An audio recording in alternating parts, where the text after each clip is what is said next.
عبده المصطفى ومن تبعهم بإحسان إلى يوم المقتضى وأصلي وأسلم على سيدنا محمد وعلى آله وصحبه ومن تبعهم بإحسان إلى يوم الدين. رب اشرح لنا صدورنا ويسر لنا أمورنا واحلل عقدة من ألسنتنا يفقهوا أحوالنا اللهم آمين. Alhamdulillah, dipertemukan kita pada malam yang berbarakah, malam yang dihimpunkan kita di satu tempat bersama dengan mereka yang diberi kerahmatan, yang diberi kelebihan oleh Allah Subhanahu wa ta'ala. Sungguhnya kita mohon kepada Allah Subhanahu wa ta'ala agar dihimpunkan kita semula seperti mana yang kita lakukan pada hari ini di hari akhirat nanti insya-Allah. Yang saya kasihi, yang saya hormati, Fadilatul Habib Zainal Abidin Hamid Hafizahullah Subhanahu wa ta'ala, Abi Ali Asghar, Datuk, dan para tetamu, hadirin hadirat, para asatidzah, tuan-tuan guru, para alim ulama yang dikasihi dan dirahmati oleh Allah Subhanahu wa ta'ala. Secara ringkasnya, seperti mana firman Allah Subhanahu wa ta'ala di dalam surah At-Taubah pada ayat yang ke-80, Allah Subhanahu wa ta'ala berfirman, astaghfir lahum aw la tastaghfir lahum in tastaghfir lahum 70 marratan falan yaghfirallahu lahum dzalika bi annahum kafaru billahi wa rasulihi wallahu la yahdi al-qaumal fasiqin. Para hadirin yang dikasihi oleh Allah Subhanahu wa ta'ala, dalam ayat ini Allah Subhanahu wa ta'ala menyatakan bahwasanya astaghfir lahum, sama ada engkau memohon ampun untuk mereka. Allah Subhanahu wa ta'ala berkata kepada baginda Nabi sallallahu alaihi wasallam, hai Muhammad, engkau minta ampun kepadaku untuk mereka pun. Aw la tastaghfir lahum, ataupun kamu tak minta ampun bagi mereka. In tastaghfir lahum, walaupun kamu minta ampun kepada Allah Subhanahu wa ta'ala untuk mereka 70 marratan, lebih kurang 70 kali ataupun banyak mana sekalipun. Dalam bilangan ini nak menunjukkan kata walaupun banyak mana sekalipun kamu mohon ampun bagi mereka, fala yaghfirallahu lahum, niscaya Allah Ta'ala sama sekali tidak akan mengampun mereka. Kenapa? Zalika bi annahum kafaru billah, yang demikian itu mereka ingkar, mereka lalai, mereka jauh daripada perintah Allah Subhanahu wa ta'ala, enggan hendak beriman kepada Allah Subhanahu wa ta'ala wa rasulih, dan juga utusan Allah Subhanahu wa ta'ala. Wallahu la yahdil qaumal fasiqin, Allah Subhanahu wa ta'ala tidak memberi hidayah ataupun petunjuk pada golongan yang munafik. Jadi sempena kita di dalam bulan Muharram, ketibaan kita dalam bulan Muharram, kita menyambut ma'al hijrah, hijrah kita yang mana digalakkan kepada kita untuk sentiasa berubah, yakni kita berubah daripada perkara yang keji kepada perkara yang baik. Macam begitu juga tadi kita berubah daripada rumah kita mencari satu tempat yang penuh berkat, yang tempat yang Allah Subhanahu wa ta'ala suka, yang mana para malaikat la tadau ajnihatan, para malaikat akan menghamparkan sayap pada majlis ini, pada majlis yang mana majlis mengingati Allah Subhanahu wa ta'ala. Jadi itu pun dinamakan suatu hijrah ataupun perubahan. Kaitan kita dengan ayat dan perubahan hijrah ini adalah Janganlah kita jadi berubah seperti mana golongan munafik yang disebutkan dalam ayat ini. Yang mana golongan munafik Rasulullah minta ampun kepada Allah sekalipun, walaupun banyak mana kali pun Rasulullah minta ampun kepadanya untuk golongan-golongan munafik tadi, insya Allah Ta'ala tidak akan mengampunkan dosa mereka. Kerana apa? Seperti mana dalam firman Allah Subhanahu Wa Ta'ala yang lain, Inna Allah la yaghfiru an yushraka Inna Allah la yughayyiru ma biqaumin hatta yughayyiru ma bi anfusihim. Allah Ta'ala tidak akan mengampun sesiapa pun, tidak akan mengubah sesuatu nasib kau hatta yughayyiru, sehingga kamu sendiri, kau tersebutlah berubah untuk ke arah kebaikan. Golongan munafik tadi keluar daripada arah munafiknya, maka itulah yang dituntut oleh Allah SWT. Jadi nak katanya dalam ayat ini Allah Subhanahu Wa Ta'ala menyatakan Nabi Muhammad SAW, walaupun bagaimana banyak sekalipun kamu mohon ampun untuk mereka, niscaya Allah Ta'ala tidak akan mengampunkan, kerana Allah Ta'ala tidak akan memberi petunjuk kepada mereka yang fasik. Maka dengan sebab itulah dalam bulan hijrah ini, dalam bulan Muharram ini, pada permulaan hijrah ini, maka kita berhijrahlah, berubahlah kita. Jadi jauhkan daripada sifat munafik, yang mana sifat munafik ini pada segi zahirnya nampak kepada tunduk patuh kepada Allah Subhanahu Wa Ta'ala, tapi hakikat batinnya, dalamannya nak membenci agama Allah Subhanahu Wa Ta'ala ataupun nak meninggalkan agama Allah Subhanahu Wa Ta'ala. Para jemaah hadirin tuan-tuan dan puan-puan, para asatidzah, tuan-tuan guru yang dikasihi oleh Allah Subhanahu Wa Ta'ala, maka dengan kita beradanya di dalam majlis ini, maka niatlah kita selepas ini, kembalinya kita ke rumah kita, balik dalam keadaan dibuangnya segala dosa kita, dijauhkan segala dosa-dosa kita, dilemparkan segala dosa-dosa kita, maka kita kembalilah dalam seperti mana kain putih, seperti mana orang yang baru lahir, orang yang telah diampunkan dosa oleh Allah Subhanahu Wa Ta'ala. Sebab kata ulama, mereka yang hadir satu majlis ilmu, maka Allah Ta'ala hapuskan 70 majlis lawak kita. Segala kita lalai, kita lupa kita kepada Allah Ta'ala, maka dia ampunkan kita dengan satu majlis yang kita hadiri. Semoga kita semua ini diampun oleh Allah Subhanahu Wa Ta'ala, dan Allah Ta'ala berkati apa saja yang kita perlukan di dalam majlis ini. Allah Ta'ala ampunkan segala dosa-dosa kita. Allah Ta'ala beri kekuatan kepada kita untuk melaksanakan ketaatan kepada Allah Ta'ala. Aku qawli hadza wa astaghfirullahalazim wa a'udzu Assalamualaikum warahmatullahi wabarakatuh.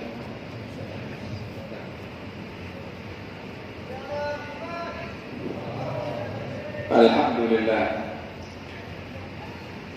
الذي أحضرنا وإياكم في هذا المحضر المبارك لنذكر سبحانه وتعالى ونتقرب إليه ونصلي ونسلم على أحب الخلق إليه حبيب الرحمن المبعوث رحمة للعالمين سيدنا محمد صلى الله عليه وآله وصحبه وسلم سيد ولد عدنان وعلى آله وصحبه ومن سار على دربه إلى يوم الدين وعلينا معهم وفيهم برحمتك يا أرحم الراحمين. أما بعد, Alhamdulillah, kita bersyukur kepada Allah Subhanahu Wa Ta'ala menghimpunkan kita di rumah Allah Subhanahu Wa Ta'ala, berselawat kepada Nabi Sallallahu Alaihi Wasallam, mendekatkan diri kepada Allah Subhanahu Wa Ta'ala. Di dalam hadis qudsi, baginda Rasulullah Sallallahu Alaihi Wasallam bersabda, Allah Subhanahu Wa Ta'ala berfirman, Ana jalisu man dzakarani, saya adalah orang, Allah berfirman, aku adalah akan dekat dengan orang yang menyebut namaku. Fa in dzakarani fi nafsihi dzakartuhu fi nafsi, kalau ia menyebut namaku pada dirinya, aku sebut namanya pada diriku. Wa in dzakarani fi mala'in dzakartuhu fi mala'in khairun min mala'in, kalau ia menyebut nama aku di hadapan orang ramai, maka aku akan menyebut namanya di hadapan yang lebih ramai. Di dalam hadis yang lain, Allah Subhanahu Wa Ta'ala dalam hadis qudsi, Allah Subhanahu Wa Ta'ala berfirman, Ma taqarraba ilayya shibran taqarrabtu ilayhi ba'an, zira'an. Orang yang mendekatkan diri kepada aku dengan satu jengkal, aku mendekatkan kepadanya satu hasta. وَمَا تَقَرَّبَ إِلَيَّ عَبْدِي بِرَاعًا إِلَّا تَقَرَّبْتُ إِلَيْهِ بَاعًا. Orang yang mendekatkan dirinya kepada aku satu hasta, aku akan mendekatkan diriku kepadanya satu depot. Demikian sikap Allah Subhanahu wa ta'ala kepada hamba yang mau datang kepada Allah. Demikian balasan daripada Allah kepada hamba yang ingin mendekatkan dirinya kepada Allah. Allah lebih memberikan yang lebih daripada apa yang boleh diberikan hamba itu daripada usahanya untuk mendekatkan diri kepada Allah. Demikian Allah Subhanahu wa ta'ala yang maha pemurah, yang maha memberi, yang bila mana memberi tidak peduli sebanyak mana dan sebesar mana permintaan hamba, melainkan akan diberikan oleh Allah Subhanahu wa ta'ala dan tidak kurang daripada kekayaan Allah Subhanahu wa ta'ala. Itulah yang menjadi harapan kepada baginda Rasulullah sallallahu alaihi wasallam agar supaya Allah memberikan kepada umatnya rahmat daripada umat yang hidup di zaman Rasulullah sampai umat yang akhir zaman daripada umat Rasulullah sallallahu alaihi wasallam. Ummati ummatun marhumah, kata baginda Rasulullah, umatku adalah umat yang dirahmati oleh Allah Subhanahu wa ta'ala.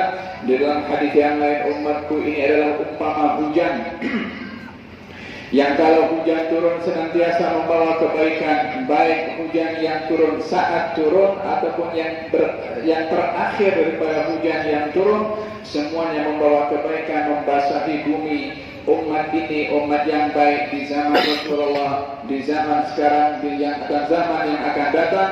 Demikian kebaikan dikekalkan oleh Allah Subhanahu wa ta'ala pada umat ini, dan baginda Rasulullah sallallahu alaihi wasallam memberikan jaminan akan yang demikian. La tazalu ta'ifatun min ummati zahirin 'alal haqq la yadurruhum man nawa'ahum hatta yudhhirahu Allah.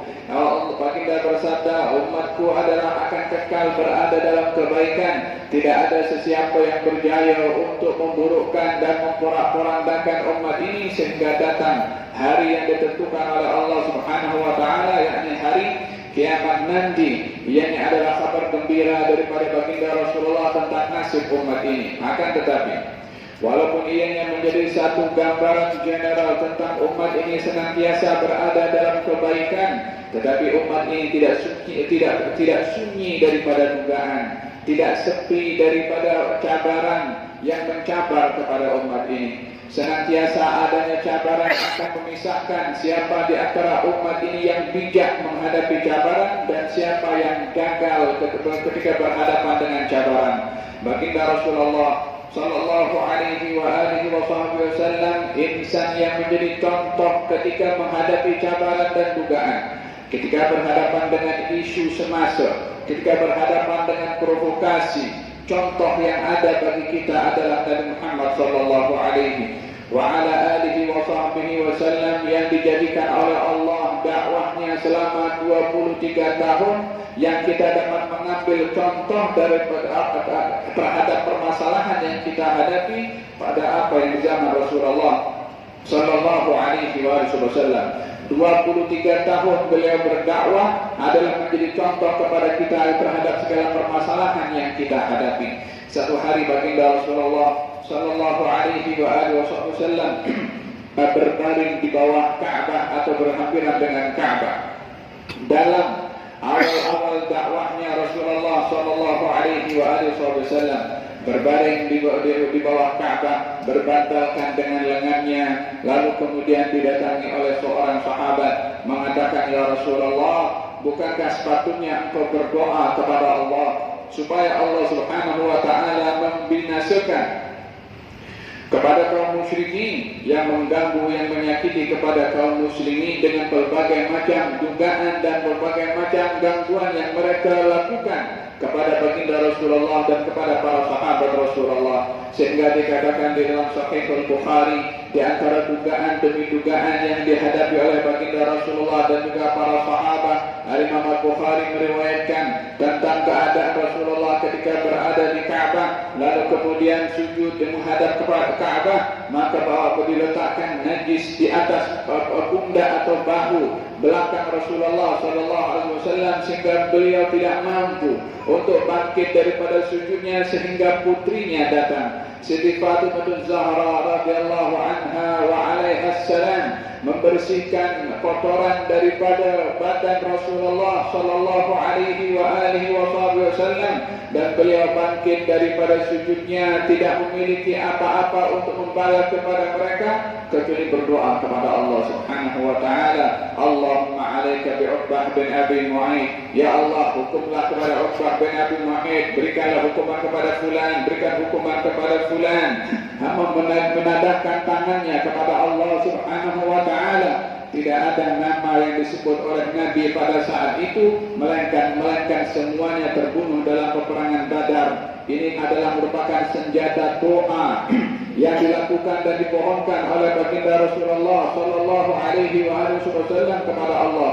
Demikian kaum muslimin yang disakiti dan juga diganggu oleh kaum musyrikin. Akan tetapi salah seorang ini ketika datang kepada Rasulullah, wahai Rasulullah, kenapa engkau tidak berdoa kepada Allah supaya mereka dihancurkan semuanya? Maka baginda Rasulullah bangkit daripada tidurnya dan menampakkan wajah yang marah, mengatakan kepada mereka yang bertanya, sesungguhnya umat sebelum kamu berhadapan dengan berbagai macam dugaan daripada orang-orang yang zalim, sehingga salah seorang daripada mereka diletakkan gergaji di atas kepalanya, dibelah menjadi dua dan tidak keluar daripada agama Allah Subhanahu wa taala. Walakinnakum qauman tastajilun, akan tetapi kamu ini suka atau memiliki sifat terburu-buru, yakni menghendaki kemenangan dengan terburu-buru, menghendaki kejayaan dengan tergesa-gesa. Ini adalah merupakan satu peringatan daripada baginda Rasulullah untuk tidak tergesa-gesa di dalam mencapai yang diinginkan, melainkan dengan strategi yang benar dan juga dengan tekun dan juga dengan bijak, supaya kita tidak menanggung akibat daripada kelekaan kita atau terburu-burunya kita akan akibat yang kita tidak dapat menanggungnya. Oleh sebab yang demikian, baginda Rasulullah sallallahu alaihi wasallam mengajarkan kepada kita untuk tidak terburu-buru di dalam segala keadaan, untuk tidak mudah terpancing dengan emosi di dalam berhadapan dengan isu, untuk tidak tergesa-gesa menyikapi provokasi daripada pihak-pihak tertentu dengan kita mengambil sikap tanpa kita menimbang sikap yang kita ambil itu adakah mengundang kebaikan ataupun sebaliknya. Demikian baginda Rasulullah sallallahu alaihi wasallam mengajarkan kepada kita untuk tidak tergesa-gesa ketika baginda Rasulullah berkeinginan untuk menyempurnakan bangunan Ka'bah, yaitu yang ketika itu Ka'bah yang saat ini bangunan Ka'bah ada Hijr Ismail yang searas pinggang itu. Baginda Rasulullah menginginkan bahagian Hijr Ismail ditinggikan sama tinggi dengan Ka'bah, karena itu adalah bangunan yang asli kepada Ka'bah yang dibangun oleh Nabi Ibrahim alaihissalam. Ketika tahun ke-8 kota Mekah jatuh ke tangan Rasulullah, Nabi bersabda, aku berkeinginan untuk membangun Ka'bah, yakni Hijr Ismail setinggi sama dengan Ka'bah yang sekarang. Akan tetapi aku enggan melakukannya karena aku khawatir masyarakat di Mekah ini akan meninggalkan agama ataupun akan melakukan perkara yang lebih buruk, yakni baginda Rasulullah enggan untuk membangun Ka'bah karena khawatir mengundang implikasi yang lebih buruk. Walaupun membangun Ka'bah adalah perkara yang baik karena itu rumahnya Allah, akan tetapi bila mana perbuatan yang baik akan mengundang perbuatan yang buruk tidak dilakukan oleh Nabi sallallahu alaihi wasallam, baginda dalam hal ini lebih mengutamakan tentang mengelak daripada perkara yang buruk untuk muncul berbandingkan melakukan perkara baik yang mengundang keburukan. kaidah mengatakan, di dalam kaidah usul fiqh mengatakan darul mafasid muqaddam ala jalbil masalih. Mengelak daripada perkara yang buruk lebih diutamakan daripada melakukan perkara yang baik, kalau perkara baik itu mengundang keburukan. Demikian kaidah yang disampaikan oleh para ulama yang diambil daripada hadis-hadis Nabi Muhammad sallallahu alaihi wasallam yang terinspirasi daripada Al-Qur'an Al-Karim. Man ista'jala ala syai'in qabla awani uqiba bi hirmani. Orang yang dia tergesa-gesa mendapat sesuatu sebelum tiba waktunya untuk mendapatkannya, maka dia akan dihukum untuk diharamkan mendapatkan yang diinginkan karena sifat tergesa-gesa tadi. Oleh sebab yang demikian, hendaklah kita menjadi insan yang tidak menjadi korban kepada provokasi, tidak menjadi korban kepada informasi yang tidak tahu sejauh mana kebenarannya, dan yang paling penting tidak menjadi korban kepada emosi diri kita sendiri, bila mana tidak dipandu dan tidak dikawal dengan nas, dengan syariat yang telah datang dengannya junjungan Nabi Muhammad sallallahu alaihi wa ala alihi wa sahbihi wasallam.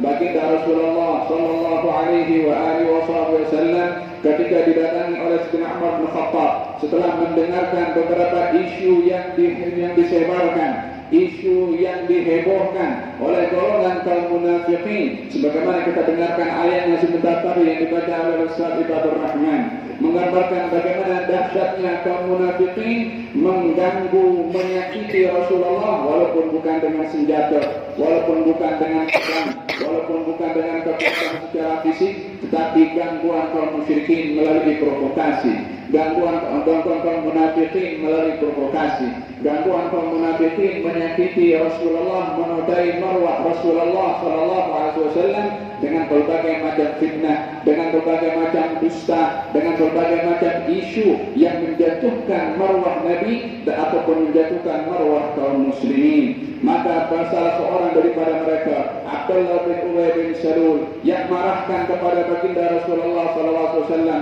katanya mengatakan, ini Muhammad termasuk daripada golongan orang sambing kalbak ya'kulak, kasih gemuk engkau punya anjing, dia akan terkam kepada dirimu sendiri. Menggambarkan Rasulullah dengan demikian, beliau Rasulullah sallallahu alaihi wasallam dianggap dengan tuduhan yang begitu hina oleh Abdullah bin Ubay bin Salul. Abdullah bin Ubay menganggap bahwasanya ini Nabi Muhammad datang daripada Mekah dalam keadaan susah, berhijrah tak bawa apa-apa, kita yang berada di Madinah sokong dia, tolong dia, lalu kemudian kita beri segala-galanya. Sekarang sudah punya kuasa, dia pula nak tindas kepada kita, dia pula nak berkuasa. Wahakada, kata Abdullah bin Ubay bin Salul, ini adalah umpama anjing yang lapar, dia kasih makan, kalau sudah gemuk dia akan terkam kepada tuannya.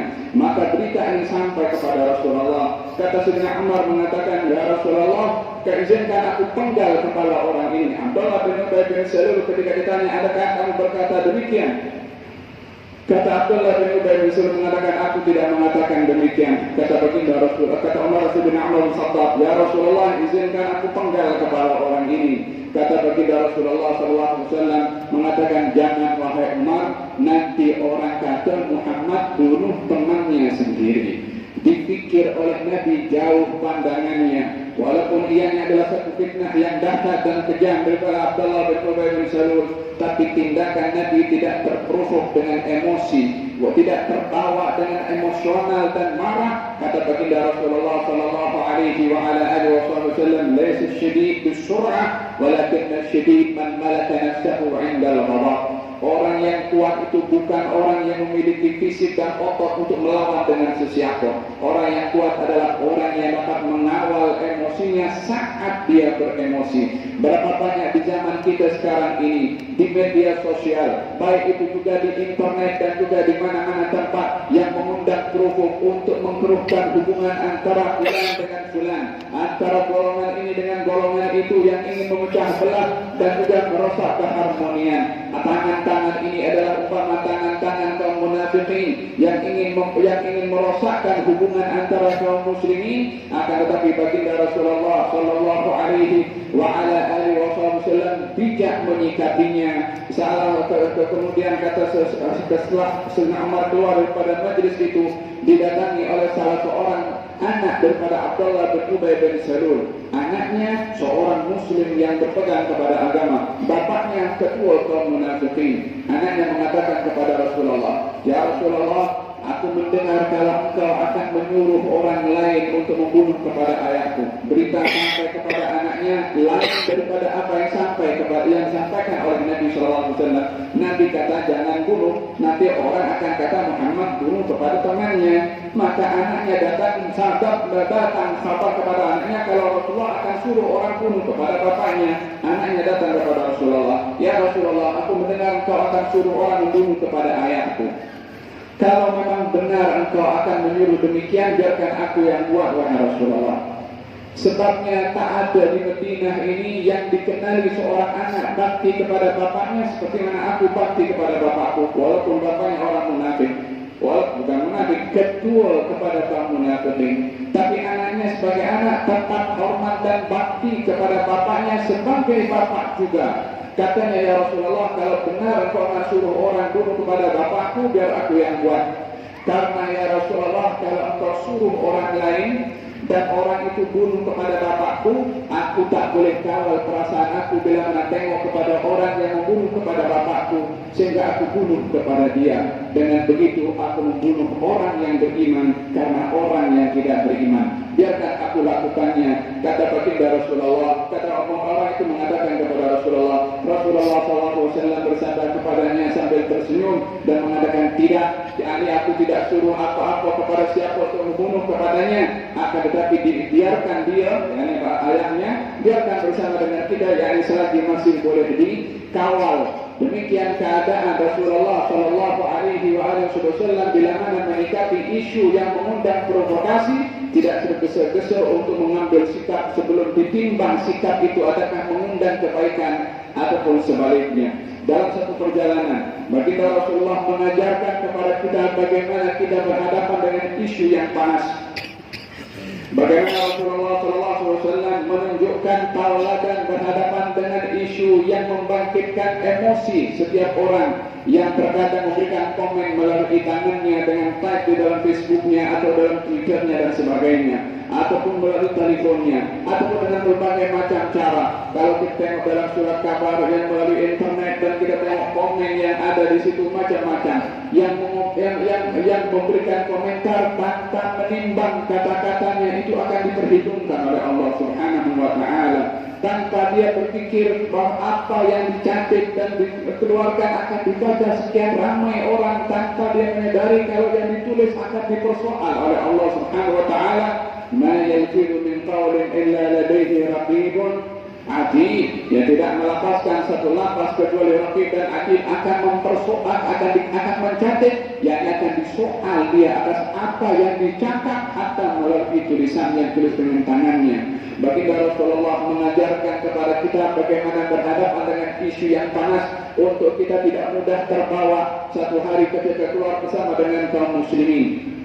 Dalam satu peperangan, baginda Rasulullah SAW rehat di satu tempat, ada satu perigi di situ, yang perigi itu ada air, namun baldi yang ada hanya satu baldi sahaja untuk mengambil air. Datang budak Sayyidina Umar bin Khattab bernama Jahjah, datang ke perigi untuk mengambil air, maka diambillah baldi itu. Pada masa yang sama datang seorang daripada Ansar yang juga ingin mengambil air. Maka masing-masing mengatakan satu dengan yang lain, berebut baldi tersebut. Yang satu menarik ke bahagian kepada seorang Ansar, yang Jahjah menarik juga ke sini. Lalu kemudian ketika mereka bertelaga sesama sendiri karena baldi sahaja, satu terbawa dengan emosi, yang satu lagi terbawa emosinya juga. Jahjah mengatakan, "Ya ma'syaral muhajirin, hai kaum muhajirin, tolong aku daripada orang Ansar ini yang mengambil baldi daripada aku."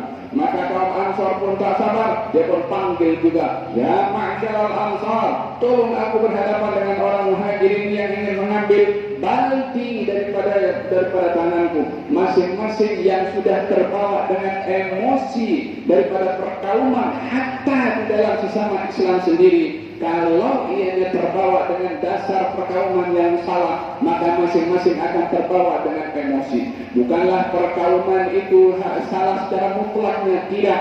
Tetapi bila mana perkauman membawa perselisihan dan pertelingkahan serta menghilangkan keharmonian, inilah yang dicela dalam hadis Nabi SAW, bukan golongan aku yang membawa kepada asabiyah, yakni kepada perkauman yang dimaksudkan adalah perkauman yang mengundang kepada keburukan dan menghilangkan kepada keharmonian. Akan tetapi kalau ianya ingin membantu golongannya sendiri dalam kebaikan yang mendatangkan manfaat kepada golongannya sendiri, maka ianya tidak tanpa memudaratkan kepada yang lainnya, maka ianya bukan termasuk daripada perkauman dengan makna yang negatif. Maka dengan demikian baginda Rasulullah pernah memanggil kaum masing-masing ketika dalam peperangan, ketika kaum muslimin kacau bila waktu itu, yang dipanggil oleh Nabi SAW adalah kaum masing-masing. Ya Bani Fulan, ya Bani Fulan, ya Bani Fulan. Dipanggil dengan oleh Nabi SAW dengan dasar perkauman, tetapi yang membawa manfaat, yang membawa kebaikan. Bukankah baginda Rasulullah SAW menghadiri satu persembahan di mana diadakan perlombaan memanah, maka ikut masing-masing daripada kaum muslimin dalam perlombaan memanah. Maka salah seorang daripada mereka yang memanah adalah merupakan keturunan daripada Nabi Ismail. Katanya mengatakan, "Irmi, hai fulan, memanahlah kamu. Sesungguhnya datuk kamu adalah seorang yang cekap dalam memanah." Ianya adalah menyebut tentang datuknya, yakni kaumnya. Ianya adalah bukan dikatakan nekat, bukan dikatakan perkauman, tapi ini adalah membangkitkan semangat di dalam kebaikan. Tidak dimaknai perkauman itu hanya negatif secara mutlak, tapi ada baiknya bila mana mendatangkan kebaikan dan mengelak daripada keburukan. Oleh sebab yang demikian, ketika berlaku dua orang ini berselisih, satu mengatakan, "Ya ma'asyiral muhajirin, turunlah aku berlawan dengan si Ansar." Ini perkauman yang membawa kepada perselisihan. Yang Ansar panggil, "Ya ma'asyiral Ansar, turunlah aku menghadapi dengan muhajirin." Ini perkauman untuk mengajak pergaduhan, perselisihan. Ini yang dicela. Maka masing-masing datang. Kaum muhajirin datang kepada Jahjah, kaum Ansar datang kepada orang ini, dan masing-masing sedang memegang pedang demikian. Sehingga baginda Rasulullah ketika mendengar, maka Nabi SAW bersabda kepada mereka yang sedang dalam keadaan marah, katanya, "Ada'wal jahiliyah wa ana baina dhahranikum." Dan kamu masih menyerukan seruan jahiliyah, sementara saya masih hidup di tengah-tengah kamu. Kata baginda Rasulullah SAW, "Aku hidup, kamu masih mempunyai perangai seperti jahiliyah, yakni ingin mengumpulkan kelompok sendiri untuk memudaratkan kepada kelompok yang lain. Adakah ini yang kamu lakukan sementara aku masih hidup?" Apa dasar imannya kepada Nabi SAW? Bila mana perangai orang-orang jahiliyah dihidupkan balik oleh golongan tertentu, ianya adalah merupakan satu nasihat dan teguran pedas daripada Nabi SAW. "Da'uha fa innaha muntina." Tinggalkan hal yang sedemikian, sesungguhnya ini berbau busuk, kata Nabi SAW. Kalimat yang menyeru, "Hai Ansar, hai Muhajirin," bila mana ia disuruhkan untuk memprovokasi dan bergaduh sesama sendiri, kata baginda Rasulullah, ini adalah berbau busuk, kata Nabi SAW. Maka baginda Rasulullah ketika itu memberikan timbangan bagaimana berhadapan dengan isu ketika berada dalam keadaan emosi. Dan aku masih hidup, kamu masih berbuat demikian. Artinya bila mana kita berhadapan dengan isu-isu yang memprovok kepada kita, tegakkan di hadapan kita bagaimana Rasulullah kalau ada di zaman ini, bagaimana beliau akan menyikapinya. Sandarannya bukan emosi kita, sandarannya adalah bukan kelompok kita, sandaran kita adalah syariat yang dibawa oleh Nabi Muhammad SAW. Maka baginda Rasulullah mengambil sikap pada ketika itu. Katanya, kita tidak jadi rehat di sini. Yang awalnya duduk di kawasan tersebut untuk rehat, Nabi cancel, Nabi tak berikan ruang untuk rehat. Semuanya diperintah untuk gerak, melangsungkan menyambung perjalanan. Walaupun masa itu masa rehat, yakni tidak dipilih masa itu untuk rehat, kecuali kaum muslimin waktu itu berada dalam keadaan keletihan yang sangat. Nabi tidak beri ruang kepada mereka untuk istirahat walaupun letih. dibawa oleh baginda Rasulullah sambung perjalanan, maka semuanya pun ikut dengan Rasulullah menyambung perjalanan dalam keadaan letih. Ada yang mengantuk, ada yang tertidur di jalan, ada yang tak larat untuk bergerak. Walhasil Nabi tidak beri ruang untuk rehat. Apa tujuannya? Supaya teralihkan pandangan mereka daripada isu yang lagi sedang panas ketika itu antara golongan Muhajirin dan Ansar yang masing-masing ingin berselisih. Dialihkan emosi itu oleh baginda Rasulullah dengan menyambung perjalanan walaupun letih, diteruskan oleh Nabi supaya mereka keletihan dan tidak terfokus kepada isu yang sedang berlaku sebelumnya. Demikian salah satu strategi Nabi Shallallahu Alaihi Wasallam ketika berhadapan dengan hal-hal yang mengundang perselisihan dan pertengkaran antara kelompok. Oleh sebab yang demikian, berhadapan dengan hal-hal isu semasa yang berlaku di sana dan juga di sini, ambillah cara yang telah diajarkan oleh Nabi SAW untuk tidak mengkeruhkan keadaan dengan berbagai macam komen yang akan mengkeruhkan bahkan memburukkan hubungan antara manusia. Sesungguhnya bila mana hal yang dikeruhkan ini bila mana hal ini akan terjadi kepada keadaan yang lebih teruk, maka ianya akan mengundang impact yang lebih membawa kehancuran kepada seluruh umat, dan ini adalah akan menjadi satu hal yang tidak diinginkan oleh sesiapapun juga. Oleh sebab yang demikian, kita hendaklah mengambil daripada tunjuk ajar Nabi Sallallahu Alaihi Wasallam. Katanya dalam hadis yang sahih, iyyakum wadh-dhann fa inna dhanna akdzabul hadits. Hati-hati kamu daripada prasangka. Sesungguhnya prasangka itu seburuk-buruk dusta adalah prasangka. Untuk tidak menyangka dengan prasangka yang negatif, ini adalah bahagian daripada tunjuk ajar Nabi Muhammad Sallallahu Alaihi Wasallam, Nabi yang sayangkan kepada umatnya, Nabi yang sayangkan kepada perdamaian, Nabi yang suka untuk menyampaikan kebaikan kepada semua umat manusia, baik orang Islam yang menjadi keutamaan ataupun yang bukan Islam, untuk hidup bersama seperti mana dahulu di zaman baginda Rasulullah Sallallahu Alaihi Wasallam hidup antara kaum muslimin dengan orang-orang Yahudi. Akan tetapi ketika baginda Rasulullah sudah memberikan jaminan hidup damai berjiran dengan tiga puak Yahudi yang ada di Madinah, Yahudi Bani Qainuqa, Yahudi Bani Nadir, dan juga Yahudi Bani Quraidah. Bukankah ini adalah bahagian daripada strategi penting yang telah dicapai dan berjaya oleh Rasulullah SAW ketika berhijrah membuat piagam Madinah? Di situ diperincikan oleh Nabi SAW dan dipersetujui oleh orang-orang Yahudi. Tidak mengganggu perempuan, tidak boleh mengganggu jiran, menjaga keamanan sejagat, dan juga menghormati kesepakatan bersama satu demi satu daripada lebih kurang hampir 60 atau hampir 60 poin yang disetujui antara kaum muslimin dan diketuai oleh Nabi SAW dengan tiga puak Yahudi untuk menjayakan hubungan antara kaum muslimin dengan tiga puak Yahudi yang hidup berhampiran dengan kota Madinah. Bersekian lama hidup berjiran dalam keadaan aman dan juga damai, masing-masing terpenuhi haknya oleh baginda Rasulullah dan juga termasuk oleh orang-orang Yahudi. Melainkan ketika ketiga puak itu sendiri yang melanggar perjanjian, yang satu melanggarkan seorang perempuan dengan muslimah yang dibuka dengan paksa auratnya, maka diambil tindakan oleh Nabi SAW. Apa sebabnya? Poin dalam piagam Madinah, jangan mengganggu seorang perempuan. Maka ketika seorang wanita muslimah diganggu, dibuka auratnya oleh seorang Yahudi, maka Nabi hukum semuanya oleh Nabi SAW. Hidup damai, hidup elok, hidup sama-sama menjaga batasan masing-masing, tapi dia berkhianat menyentuh hal-hal yang terkait dengan prinsip agama, prinsip Islam itu sendiri. Maka dalam hal ini tidak ada toleransi. Dalam hal bertoleransi dalam hal-hal yang menjaga keharmonian bersama, ya, tapi bila mana toleransi melepasi daripada batasan kepada prinsip agama, maka dalam hal ini tidak ada toleransi.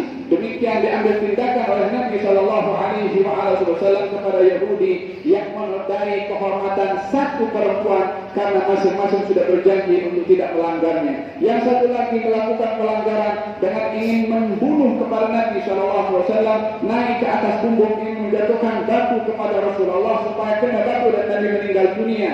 Datang Jibril beritahu kepada Rasulullah, fulan naik ke atas akan menjatuhkan batu kepada engkau. Si Yahudi tadi, Nabi terus tinggalkan, balik ke Madinah, diberitahu oleh Jibril kepada baginda Rasulullah SAW, maka si Yahudi yang berkhianat tadi dihukum oleh Nabi SAW. Yang ketiga Yahudi yang melanggar kepada piagam Madinah ketika berjanji untuk tidak memberi ruang kepada musuh masuk ke kota Madinah, kesepakatan bersama menjaga keamanan sejagat. Yahudi Bani Quraidah melakukan pelanggaran, memberi ruang kepada kaum musyrikin untuk masuk melalui pintu perkampungan Yahudi Bani Quraidah untuk menyerang kepada kaum muslimin, dihukum juga oleh Nabi SAW. Ketiga-tiga itu selama hidup bersama dengan Rasulullah, Nabi tidak pernah sekalipun mengganggu kepada mereka, menyakiti kepada mereka, tidak pernah menyentuh apa yang menjadi pegangan kepada mereka selain daripada dakwah yang disampaikan oleh Nabi SAW. Akan tapi ketika ketiga-tiganya melakukan perkara yang bercanggah dengan apa yang disepakati dalam piagam Madinah, maka ketiga-tiganya diambil tindakan tegas oleh Nabi SAW. Oleh sebab yang demikian, semua umat manusia berhak untuk mendapatkan kehidupannya dengan tenang, aman, damai, dan tidak ada sesiapa yang disakiti atau ternodai kehormatannya. Akan tetapi bila mana timbul provok untuk mengkeruhkan keadaan, maka ianya adalah menjadi satu hal yang boleh merebak dan akan mengkeruhkan keadaan, dan ini yang tidak diinginkan oleh sesiapapun juga. Kita berharap mudah-mudahan Allah Subhanahu wa Ta'ala menjadikan kita sebagai umat Nabi Muhammad SAW yang bijak menghadapi situasi, dan mudah-mudahan Allah Subhanahu wa Ta'ala menjadikan kita golongan daripada umat Nabi Muhammad yang bijak berhadapan dengan isu dan provokasi, dan mudah-mudahan Allah beri kekuatan kepada kita untuk tidak mudah kalah dengan emosi atau menjadi korban kepada informasi.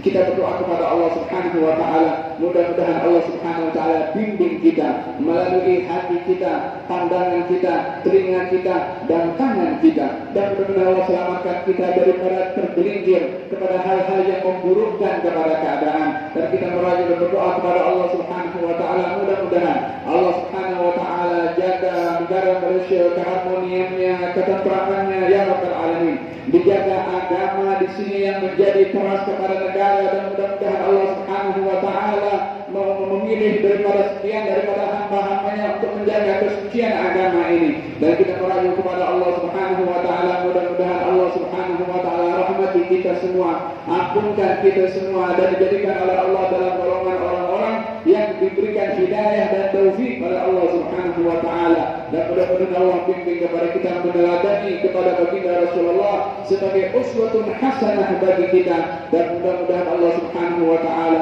bimbing umat Islam secara khususnya dengan panduan dan bimbingan yang ditinggalkan oleh Nabi Muhammad SAW daripada teladannya,